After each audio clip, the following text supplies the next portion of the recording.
كاينين صفقات في ميركاتو كتمحسومة 100%، ولكن في آخر لحظة تبدل كلشي. اليوم غادي نشوفو 5 الصفقات من هذا النوع. أول قصة عندنا هي ديخيا في 2015، كان قريب بزاف يلبس قميص ريال مدريد، وحتى نافاس كان داخل في اتفاق باش يمشي لمانشستر يونايتد. الجميع كان كيتسنى الإعلان الرسمي، ولكن في آخر ليلة وقع مشكل في إرسال الوثائق، والوقت سالا قبل ما تكمل الصفقة. وفي النتيجة ديخيا بقى في مانشستر ونافاس بقى في مدريد. الصفقة كانت قريبة بزاف تتم، ولكن في ثواني تبدل كلشي. والقصة الثانية كانت بين فيستيل واليوفي. كلشي كان كيشير أن اللاعب غادي يكون لاعب اليوفي، حتى الفحص الطبي كان داز، بقى غير إعلان الرسمي. ولكن في آخر لحظة المفاوضات وقفات والصفقة ما كملاتش، وفي الأخير فيستيل ما مشاش اليوفي رغم أنه كان قريب بزاف لبس القميص ديالو. القصة الثالثة عندها نهاية غريبة بزاف. في ليفربول كان قريب يجيب مارك جيهي من كريستال بالاس، والصفقة كانت واصلة لمرحلة متقدمة، وحتى اللاعب بدا الفحص الطبي. ولكن في آخر لحظة بالاس وقف الصفقة حيث ما قدرش يلقى البديل المناسب. جيهي بقى مع بالاس، ولكن القصة ما سالاتش هنا. بعد شهور مانشستر سيتي دخل في الصورة وقدر يكمل الصفقة ويجيب جيهي الملعب اتحاد.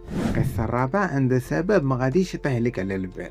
اسكو كان قريب بزاف يوقع لأونيون برلين، وحتى الفحص الطبي داز. كلشي كان كيشير ان الصفقه غادي تكمل، ولكن في اخر لحظه بان خلاف على تفاصيل الراتب. كل طرف كان فاهم اتفاق بطريقه مختلفه.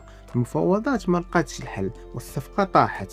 من بعد اسكو لقى طريق اخر ومشى ريال بيتيس. ونختموا بقصه مالكوم واللي وقعت فيها حاجه ما كان حتى واحد متوقعها. روما كان قريب بزاف يحسم الصفقه، واللاعب كان واجد باش يمشي لايطاليا، حتى الجماهير تجمعت في المطار باش تستقبله. ولكن في اخر لحظه برشلونه دخل بقوه في المفاوضات وقدم عرض افضل. مالكوم بدل القرار، والطياره اللي كانت مفروض تهبط في روما مشات في اتجاه ديال برشلونه، وهكا الصفقه كانت باينه محسومه. تبدلات في اخر لحظه. في الميركاتو كلشي يقدر يتبدل في اخر لحظه، وهذا الشيء على الصفقه ما كتكون سالات حتى كتشوف اللاعب رسميا بالقميص الجديد.